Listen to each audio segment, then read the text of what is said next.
പ്രിയമുള്ള കണ്ണിച്ചോരയില്ലാത്തവരെ, പൊന്മുട്ടയിടുന്ന താറാവിനെയാണ് നിങ്ങൾ കൊന്നത്. പക്ഷെ നിങ്ങളൊരു കാര്യം മനസ്സിലാക്കണം, 60% ആളുകൾ എതിർക്കുന്ന ഒരു നാടകക്കാരി 40% വോട്ടുമായിട്ടാണ് ഇവിടെ ഭരണം കൈയാളുന്നത്. ഇത് ഈ പഞ്ചായത്തിലെ മാത്രം പ്രശ്നമല്ല. ക്രമസമാധാനം താറുമാറാകും എന്ന് ഏതോ കൂതറകൾ പറഞ്ഞു പരത്തിയതിന്റെ അടിസ്ഥാനത്തിൽ ഞാൻ തോറ്റു. എന്റെ ഷാപ്പും പൂട്ടിച്ചു. ഞാനും എന്റെ ഷാപ്പും ഇവിടെ നിലനിന്നിരുന്നെങ്കിൽ എന്റെ നല്ല കള്ളു കുടിച്ച് നല്ലവരായ കുടിയന്മാർ എവിടെങ്കിലുമൊക്കെ കിടന്നുറങ്ങിയേന്. അത് ഇവിടുത്തെ ക്രമസമാധാനം സുസ്ഥിരമാക്കുമായിരുന്നു. ബട്ട് പിന്നെ ഏതേലും ഒരു ഗ്രാമത്തിൽ ഏതേലും ഒരു കുഞ്ഞു ഷാപ്പ് ഈ ദ്രവ്യന് വേണ്ടി കാത്തിരിപ്പുണ്ടാവും. ഞാൻ പോവുകയാണ്. തൊഴിലറിയാവുന്നതിന് തൊഴിലാളി വേണ്ട, മുതലുള്ളവനും മുതലാളി വേണ്ട.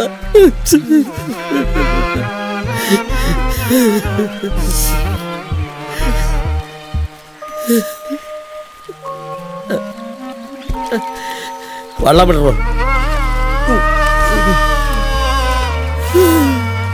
എന്റെ ഉപജീവനമാർഗമാണ് ചാക്കേട്ട് വെള്ളത്തിടല്ലേ.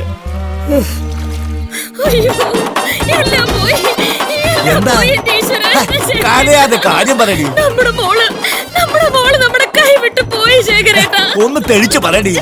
ആ ചെത്തുകാരൻ ദുഷ്ടൻ എന്റെ മോളെ കൊണ്ടുപോയി. അനാവശ്യം പറയണ്ട. ആ മനുഷ്യൻ ഇപ്പൊ 2 കൈയും വീശി ഇവിടുന്ന് പ്രസവിച്ച് പോയിട്ടേ ഉള്ളൂ. നിങ്ങളുടെ മനുഷ്യന് നാണം കെടുത്താതെ ആ പറമ്പിലോ മുറ്റത്തെ പോയി നോക്ക്. പറഞ്ഞ പോലെ പോയി നോക്ക്. എങ്ങനെ പറഞ്ഞു മനസ്സിലാക്കും?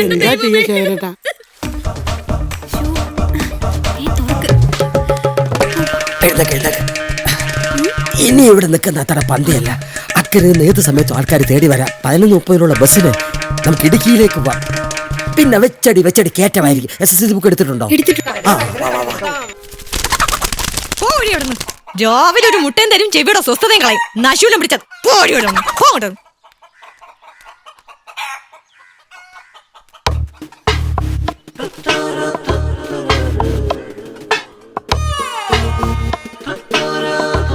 ഈശ്വര, ഇവിടെ പിന്നെയും കമ്മല് മാറിയോ?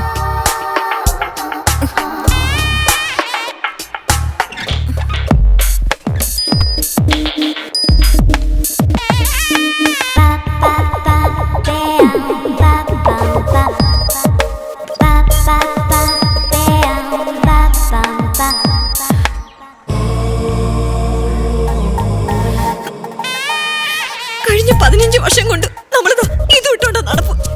വെറും 15 ദിവസം കൊണ്ട് അവക്ക് വേറൊരു കമ്മല്. ഇവളൊന്നും ഒരു കാലത്തും ഗതി പിടിക്കില്ല.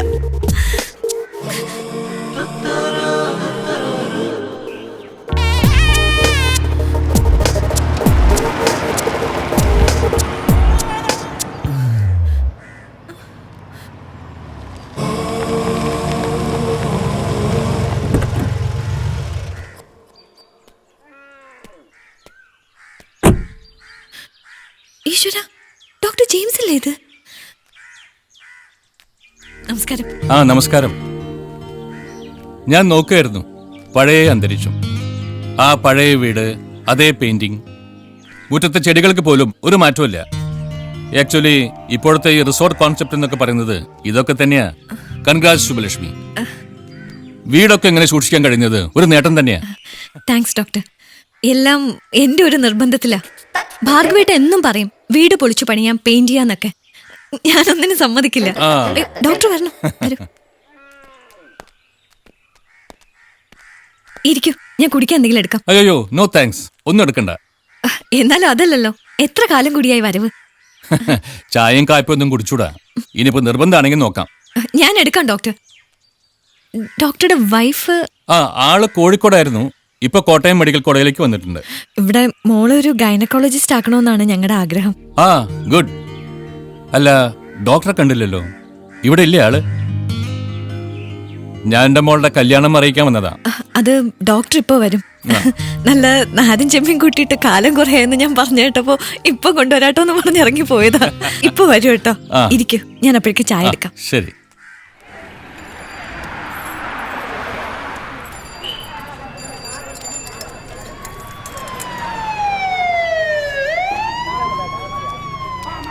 സാറിന് എന്താ വേണ്ടേ? നല്ല ഉണക്ക അയില, ഉണക്ക പരവ, ഉണക്ക ചൂട, ഉണക്ക മാന്തൽ, എന്താ വേണ്ടെന്ന് പറഞ്ഞാൽ മതി. സാറത് ഉണക്ക സ്രാവുണ്ട്, അല്ല നല്ല ഉണക്ക അയില എടുക്കാം. പച്ചക്കായ ഇട്ട് കറി അങ്ങോട്ട് വെച്ചാൽ നല്ല ആട്ടിറച്ചി കറി മാറി നിൽക്കും. എന്നാ അതെടുത്തോളൂ. എന്റെ മോളുടെ കല്യാണം പോലൊരു വിശേഷാവസരം വരുമ്പോൾ ഞാൻ നേരിൽ ക്ഷണിക്കേണ്ട VIP-കളുടെ കൂട്ടത്തിലാ ഹോമിയോ ഡോക്ടർ ഭാർഗവൻപിള്ള സാറും കുടുംബവും. അദ്ദേഹം എന്റെ ഗുരുസ്ഥാനീയനാണ്.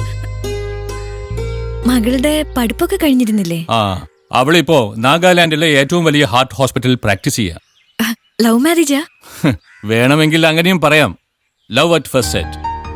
പക്ഷെ അവളോടത് തോന്നിയത് പയ്യന്റെ വല്യപ്പച്ചനാണെന്ന് മാത്രം. Nagaland governor KC Varghese മലയാളിയാ.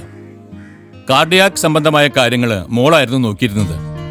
ഒരു ദിവസം ഗവർണറുടെ വിളി എനിക്ക്, തന്റെ മകളെ എന്റെ കൊച്ചുമോന് തന്നൂടെന്ന്.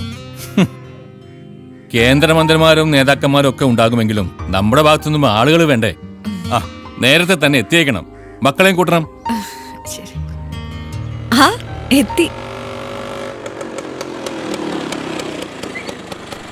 ആഹാ, ഇതാരത്? എടാ ജെയിംസേ, നീ എന്നെ മറന്നില്ലല്ലേ? ഹോമിയോപ്പതിയുടെ പിതാവ് ഡോക്ടർ ഹാനുമാനെ മറന്നാലും ആചാര്യൻ ഭാർഗവൻപിള്ള സാറിന് മറക്കാനൊക്കോ? എന്റെ മകളുടെ കല്യാണം ക്ഷണിക്കാൻ വേണ്ടി വന്നത്. വിവരങ്ങളെല്ലാം മിസ്സിനോട് പറഞ്ഞിട്ടുണ്ട്. വരുന്ന തിങ്കളാഴ്ച നമ്മൾ ഡോക്ടേഴ്സിന് വേണ്ടി മാത്രം ഒരു പാർട്ടി അറേഞ്ച് ചെയ്യുന്നുണ്ട്. ഭാര്യയും മക്കളെയും കൂട്ടി നേരത്തെ തന്നെ വരണം. അതിലിപ്പോ എന്താ സംശയം?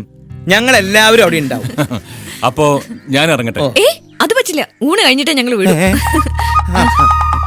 ഇനി ഒരിക്കലാകാം സുബലക്ഷ്മി. നല്ല ചെമ്മീൻ കറി കൂട്ടി ഊണ് കഴിഞ്ഞിട്ട് പോവാം. ഒരു 10 മിനിറ്റ്. സുബലക്ഷ്മി, അല്ലല്ല, എനിക്കിനി കുറച്ച് ആൾക്കാർ കൂടെ ക്ഷണിക്കാനുണ്ട്. അതുകൊണ്ട് അതെ, അരപ്പൊക്കെ ശരിയാക്കി വെച്ചിട്ടുണ്ട്. ചെമ്മീൻ ഇടുക, തിളപ്പിക്കുക, താളിക്കുക, ഊണ് റെഡി. എന്റെ സുബലക്ഷ്മി, ഡോക്ടർക്ക് തിരക്കുണ്ടെന്ന്. വേറെ 2-3 ആൾക്കാരെ കാണാനുണ്ട്. എന്ത് തിരക്ക്? ഡോക്ടർ ഇതുവരെ വന്നിട്ട്. പിന്നെ ഒരിക്കൽ വരാന്ന്, അപ്പൊ ഊണ് കഴിച്ചാ പോരെ? നിങ്ങൾ പണങ്ങണ്ട, ഇനി ഒരിക്കൽ വന്ന് ഞാൻ ഊണ് കഴിച്ചോളാം, പോരെ? ഓ മതി. അപ്പൊ പിന്നെ ഞാൻ പോട്ടെ. ഡോക്ടർ എന്തിനാ വന്നേന്ന് പറഞ്ഞ? കല്യാണം ക്ഷണിക്കാൻ. ഡോക്ടർ കല്യാണം കഴിഞ്ഞില്ല. ഇത്തിരി കൂടെ നേരത്തെ വന്നിരുന്നെങ്കിൽ ഞാൻ ആ ജെയിംസിന് നല്ല ചെമ്മീൻ കറി കൂട്ടി ഊണ് കൊടുക്കായിരുന്നു. പക്ഷേ കഷ്ടായിപ്പോയി. ഇതെന്തത്? അയിലല്ലേ? ഇതാണോ നാരൻ ചെമ്മീൻ? അല്ല, അത് എന്റെ ഈശ്വര, ആ ജെയിംസിന്റെ മുമ്പിൽ എന്റെ മാനം പോയന്. ഭാർഗവന് എപ്പോഴും ഭാർഗവന്റെ കാര്യ. ഞാനും എന്റെ മക്കളും ഈ സാധനം കൈകൊണ്ട് തൊടില്ലാന്ന് അറിയില്ലേ?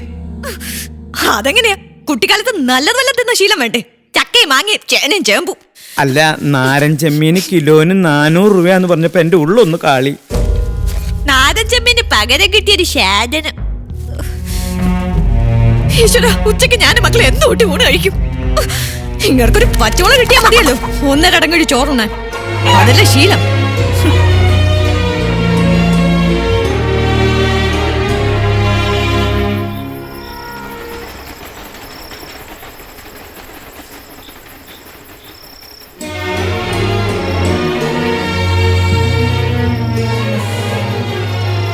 വരൂ, ഊണ് കഴിക്കാം. എനിക്കിപ്പോ വേണ്ടടോ. ഭാർഗവേട്ടാ, നിങ്ങളെ വിഷമിപ്പിച്ചിട്ട് ഞാൻ എന്തേലും ചെയ്യോ? ദേ, ഉണക്കയിലെ കായയിട്ട് നല്ല കറി വെച്ചിട്ടുണ്ട്. വരൂ.